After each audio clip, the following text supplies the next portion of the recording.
சிவபுராணம் பார்க்க வந்த உங்களுக்கு நன்றி. நவம்பர் 11 தட் இஸ் 11/11 காலையில் 11:15 ஆகுது. நான் வந்து நாளைக்கு ஒரு ட்ரிப்புக்கு கிளம்புறோம். அதுதான் பர்த்டே ட்ரிப். ஐடியா என்னென்னா ஐட்னரி என்னென்னா ஃபஸ்ட் டைம் சிவபுராணத்தில் ஆர் என் லைஃப்லேயே நான் வந்து ஒரு ஃபுல் ஐட்னரியோட ஒரு ட்ரிப்புக்கு கிளம்புறேன். தட் இஸ் நாங்கள் வெளிநாட்டுக்கு போகிறோம், வியட்நாமுக்கு போகிறோம். ஆக்சுவலாக நாளைக்கு கிளம்பி ஹைதராபாத் போகிறோம். ஏன்னா ஹைதராபாத்தில் அவங்களோட ஃப்ரெண்டோட கல்யாணம் இருக்குது. ஸோ அந்த கல்யாணத்தை முடிச்சுட்டு அந்த மாதிரி 14 சாட்டர்டே நைட் கிளம்பி அங்கே ஹைதராபாத்லேருந்து ஃப்ளைட் பிடிச்சி ஹனாய்க்கு போகிறோம். ஸோ ஹனாயிலேருந்து அங்கே ஃப்ளைட் இறங்கின உடனே அப்படியே ஸ்மொயின்னு ஒரு பஸ்ஸு பிடிச்சி சாப்பான்ற ஒரு இடத்துக்கு போகிறோம். அது அந்த ஊர் மலை பிரதேசம்.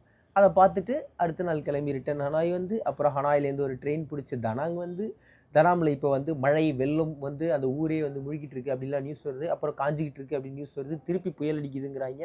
நம்ம போகிறப்போ என்ன நிலைமையில் இருக்கும் நமக்கு தெரியாது.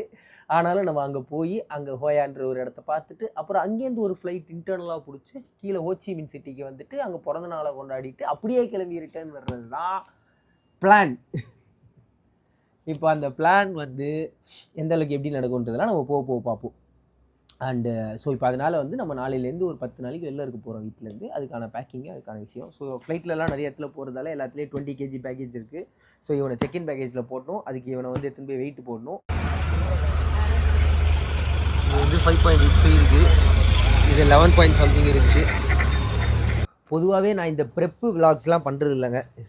ஏன்னா அது வந்து போய் அப்படி ஸ்பாட்டுக்கு போய் அதை ஓப்பன் பண்ணும்போது தான் வந்து எனக்கு ஒரு எக்ஸைட்மெண்ட்டே க்ரியேட் ஆகும். பட் என்னென்னா கண்டென்ட் க்ரியேஷன் நிறையா நம்ம பண்ணுவோம், நிறையா வீடியோஸ் போடணும் அப்படின்னா நம்ம எல்லா குப்பையும் பண்ணி தான் ஆகணும். நான் வீடியோ போடுறதுனால நீங்கள் ஹாப்பினா எனக்கும் ஹாப்பி. ரீசெண்டாக கொஞ்ச நாள் முன்னாடி எனக்கு மெமரிஸில் ஏதோ வந்துச்சு கோவா விலாக்ஸ் அப்படின்னு எதோ சொல்லிட்டு. அப்போ நான் இன்ஸ்டாகிராமில் கேட்டிருந்தேன். ஏன்னா கோவாவில் வந்து ரிமைனிங் விலாக்ஸே நிறைய இருக்குது போடாமல். அதாவது நான் சென்ட்ரல் பார்த்தீங்களா உடனே வியட்நாமா இன்னும் போவே இல்லை. அதுக்குள்ளே சென்ட்ரல் வியட்நாம் தான் வாயில் வரும் எனக்கு. எனிவேஸ் கண்டினியூஸாக போட்டது கோவா போய் ரீச் ஆகிற வரைக்கும். அதுக்கப்புறம் வந்து கேப் விட்டு போட்டது கோவாக்குள்ளே போனது. அதுக்கப்புறம் சென்ட்ரல் கோவா வரைக்கும் போன வரைக்கும் இருக்குது. ஸோ அங்கேருந்து நார்த்து கோவா போனது வந்து நான் போடவே இல்லை. ஆனால் ஒரு ட்ரிப்பில் அது ரொம்ப முக்கியமான ஒரு மேட்ரு. செம பியூட்டிஃபுல்லான எக்ஸ்பீரியன்ஸ்லாம் எனக்கு கிடச்சிது. ஸோ அதில் ஒரு முக்கியமான எக்ஸ்பீரியன்ஸை வந்து நான் விளாக் பண்ணேன். ஆனால் எடிட் தான் பண்ணல. ஸோ அது இப்போ பண்ணிகிட்ருக்கேன். ஸோ அது வந்து நான் உங்களுக்கு போடுறேன். அண்ட் இப்போ இந்த வியட்நாம் ட்ரிப்பில் வந்து நான் லேப்டாப் எடுத்துன்னு போல, அதனால் வந்து டெய்லி விலாக்ஸ் கிடையாது. அப்புறமா நான் போயிட்டு வந்தப்பறம் எப்போயும் எடிட் பண்ணி போடுவேன். ஓகே, ஹாலில் அண்ட் மைக் எடுத்துன்னு போகிறோம். இந்த ட்ரைபாட் எடுத்துன்னு போகிறோம். அப்புறம் இந்த 2 பேகு, அப்புறம் இதுவும் இங்கே ஒரு க்யூட் பவுச் வருது கூட. இதெல்லாம் வந்து செட்டப்ஸ். அண்ட் ஏன் இந்த வாட்டி ஒரு ஐட்னரோடய போகிறோம் அப்படின்னா, அது வந்து ஒரு மொழி தெரியாத நாடு. வியட்நாமீஸ் வந்து நான் டூலிங்கோவில் கற்றுக்கலான்லாம் ட்ரை பண்ணேன். ஆனால் என்னால் சுத்தமாக முடியல. ஏன்னா செம கஷ்டமாக இருக்குது. அதாவது இந்த ட்ரிப்பை நினச்சி நான் வந்து அதிகமாக பயப்படுற ஒரே மேட்ரு வந்து அதுதான். அதாவது ஐயோ சுத்தமாக தெரியாதே பேசுறதுக்கு, நமக்கு என்ன பண்ண போகிறோம் அப்படின்னு. அங்கே நிறைய பேருக்கு இங்கிலீஷ் தெரியும் தானா, ப்ரோக்கன் இங்கிலீஷாவது எல்லா 3/4 பேருக்கு தெரியுமா. ஸோ அதை வச்சு நம்ம சமாளிக்கலாம் தான். பட் ஸ்டில் அதுக்கும் வந்து சில ஆப் கீப்லாம் போட்டு ஹலோ வியட்நாம்னு ஒரு ஆப் பார்த்தேன். அந்த ஆப்பில் வந்து ஒரு குட்டான சில திங்ஸ் ஃப்ரேசஸ், யூஸ்ஃபுல் ஃப்ரேசஸுக்கெலாம் அதில் என்னன்றது இருக்கும். நம்ம அதை தட்டினா அதுவே ப்ளே ஆகும். அதை கற்றுக்கிட்டு நம்ம சொல்லலாம். இல்லை அப்படியே தட்டி இதை பாருப்பா இதான்ப்பா அப்படின்னு கூட நம்ம வந்து ஒர்க் அவுட் பண்ணிக்கலான்ற ஒரு நம்பிக்கையில் இருக்கேன். அதுக்கப்புறம் வந்து ப்ரெப்பு என்ன பண்ணோன்னா, ஆக்சுவலாக 2 months பேக் செப்டம்பர்லேருந்தே ப்ரெப் ஓடிக்கிட்டு இருக்கு. விச் மீன்ஸ் என்னென்னா செப்டம்பர்லேயே வந்து ஃப்ளைட் டிக்கெட்ஸ் புக் பண்ணோம். அப்போது புக் பண்ணும்போதே 2 பேருக்கு சேர்த்து 50 அரௌண்ட் ஆயிடுச்சு. அதுக்கப்புறம் வந்து விசா ஒரு 5000 ஆச்சு. அதுக்கப்புறம் வந்துட்டு ஸ்டேஸ்லாம் பார்த்துருக்கோம். நாங்கள் இப்போ ரீசெண்டாக ஒரு ஸ்டே பண்ணோம் ஹோயானில். அங்கே ஃப்ளட் ஆயிடுச்சுன்றதால நாங்கள் கேன்சல் பண்ணுறோம், நீங்கள் வேறு எங்கே பார்த்துக்கோங்க நாங்கள்.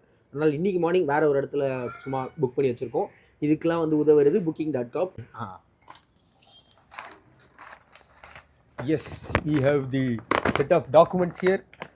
இதில் வந்து என்னுடைய பாஸ்போர்ட் அதுக்கப்புறம் இதுதான் விசா.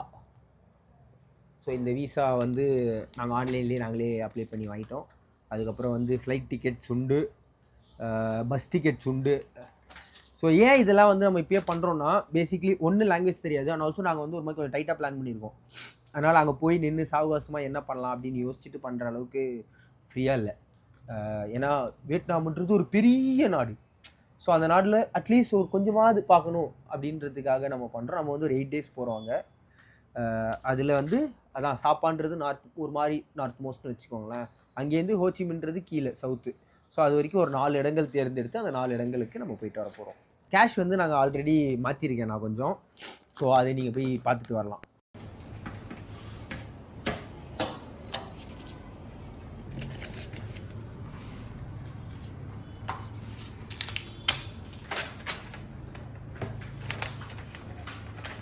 செக் பண்ணிக்கோங்க சார். ஓகே. வியட்நாமிஸ் டாங் கையில் வந்துச்சு.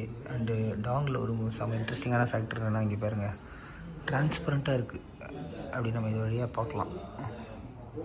அண்டு இங்கேயுமே இந்த பக்கம் ட்ரான்ஸ்ஃபர். இப்போ இது வந்து 20,000. இங்கே 3 டினாமினேஷன் தான் இருந்தது. 1 lakhல பார்த்தீங்கன்னா இங்கேயும் ஒரு ஓட்டு உண்டு டிரான்ஸ்பரண்ட்டாக, இங்கேயும் இருக்குது, இந்த இடத்துலையும். அதுக்கப்புறம் 5 lakh டினாமினேஷன் ஒன்று இருக்குது.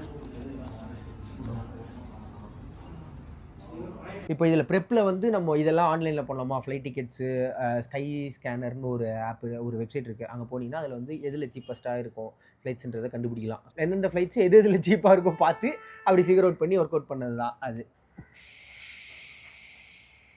வியட்நாம் டாங் வச்சு தான் நம்ம அங்கே ஸ்பெண்ட் பண்ண முடியும் இல்லையா? அது வந்து இப்போ நம்மளால நம்ம கார்டில் திரும்பி போய் அங்கே ஸ்பெண்ட் பண்ண முடியாது. அதனால் வந்து ஃபோரெக்ஸ் கார்டு அப்படின்ற ஒரு மேட்டர் இருக்குது. ஸோ அது என்னென்னா, ஃபாரின் எக்ஸ்சேஞ்சுக்காகவே இருக்கக்கூடிய கார்ட்ஸு. அது வந்து உங்களோட பேங்க்லேயே வந்து கேட்டால் கொடுப்பானுங்க.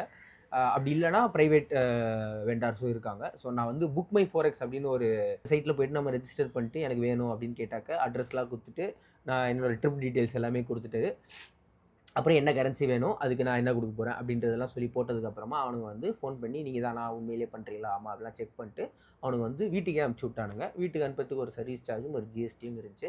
மற்றபடி வந்து கன்வர்ஷன் ரேட்ஸில் வந்து பெருசாக சார்ஜஸ் போடல. ஸோ அது வந்து ஒரு குட் திங் அப்படின்னு நான் ஃபீல் பண்ணேன். இதெல்லாம் எனக்கு வந்து இந்த மாதிரி டீட்டெயில்ஸுக்குலாம் வந்து பெர்ப்ளெக்சிட்டி எனக்கு ரொம்ப ஹெல்ப் பண்ணிச்சு. கம்ப்ளீட் பிராண்டிங் தான், ஏன்னா எவனுமே காசு தெரியல, அதனால் எல்லாருக்கும் பிராண்டிங் வச்சுக்கோங்க அப்படின்னு. இப்போ புக் மை ஃபோரெக்ஸ்லேயே வந்து நிறைய விதமான ஃபோரெக்ஸ் கார்ட்ஸ் இருக்குது. அதில் வந்து மல்டி கரன்சி கார்டுன்னு ஒன்று இருக்குது, சிங்கிள் கரன்சி கார்டுன்னு ஒன்று இருக்குது. மல்டி கரன்சி கார்டுனா நீங்கள் வந்து பலவிதமான கரன்சி, அதாவது அதில் ஏதோ அதுக்கு லிஸ்ட் அவுட் பண்ணியிருப்பாங்க, அந்த கரன்சி எல்லாமே நீங்கள் டேரெக்டாக லோட் பண்ணிட்டு அதிலே ஸ்பெண்ட் பண்ணலாம். இல்லை சிங்கிள் கரன்சினா என்ன பண்ணணும்னா எல்லாத்துலேயும் யூஎஸ்டியாக லோட் பண்ணிட்டு அப்புறமா வந்து கன்வெர்ட் பண்ணுறது வந்து அப்போ ஸ்பாட்டில் நடக்கும். பே பண்ணும் போதோ இல்லை வந்து ஏடிஎம்லேருந்து எடுக்கும் போதோ அப்போ என்ன ரேட் இருக்கோ அந்த ரேட்டில் வந்து நமக்கு வந்து அந்த என்ன கரன்சி யூஸ் பண்ணணுமோ அது எடுக்கும். ஸோ இப்போ நாங்கள் வியட்நாம் போகிறோம், அதனால் வியட்நாமில் போயிட்டு நான் ஏடிஎம்லேருந்து எடுத்தேன்னா அப்போது ஒரு யூஎஸ்டிக்கு எத்தனை வியட்நாம் டாங் இருக்குமோ அது வந்து எனக்கு ஏடிஎம்லேருந்து கிடைக்கும். ஸோ ஏடிஎம்காரன் ஏதாவது ஒரு ஃபீஸ் போட்டால் போடுவான், ஆனால் இவன் வந்து எதுவும் போடல அப்படின்னு சொல்லி என்கிட்ட சொல்லியிருக்கான். அதை நம்பி தான் நான் இவங்ககிட்ட வந்திருக்கேன். அப்புறம் அவனே வந்து இன்டர்நேஷனலில் ஃப்ரீ சிம் ஒன்று கொடுக்குறேன்னா இவன்கிட்ட ஃபோரெக்ஸ் வாங்கினதால புக் மை ஃபோரெக்ஸில். ஸோ அந்த சிம்மும் வாங்கியிருக்குது. ஸோ தட் நம்ம வந்து அது வந்து இசிம்னா ஃபோனில் ஃபிசிக்கல் சிம் இல்லாமல் அப்படி கியூஆர் கோடோ இல்லை ஒரு ஏதோ ஒரு ப்ரொசீஜர் இருக்குது, அதை வச்சு நம்ம ஸ்கேன் பண்ணாலே வந்து அந்த சிம் லோட் ஆயிரும். அதுவும் நம்ம டேட்டா கால்ஸுக்கு ரீசார்ஜ் பண்ணி எல்லாமே சேம் தான், ஃபிசிக்கல் சிம் மாதிரியே தான் சர்வீசஸ் எல்லாம். 6 மணிக்கு காலையில் இறங்குறோம், ஆனால் இல்லை 7:30 மணிக்கெலாம் பஸ் இருக்குது. ஸோ ஃபுல்லாக இது செக் அவுட் பண்ணி இமிக்ரேஷன்லாம் முடிச்சு லக்கேஜ் எடுத்துன்னு அப்படி குடுகுடுன்னு ஓடி போய் நம்ம அப்படியே ஏறுற மாதிரி இருக்கும். அதனால நம்ம வந்து இதெல்லாம் முன்னாடியே ப்ரிப் பண்ணி வச்சுருக்கோம். நான் போயிட்டு வர கேப்பில் நீங்கள் வந்து கோவா பழைய வீடியோ ஏதாவது ஒன்று பார்த்துன்னு இருங்க. ஒரு 2-3 வீடியோ மட்டும் இருக்குது, அதை நான் போடுறேன். அப்படியே ஒரு 10 அடுத்த கொஞ்ச நாளில் அதை நம்ம ஒர்க் அவுட் பண்ணிக்கலாம். ரீசெண்டாக இந்த புக்கு நான் படித்து முடித்தேன்.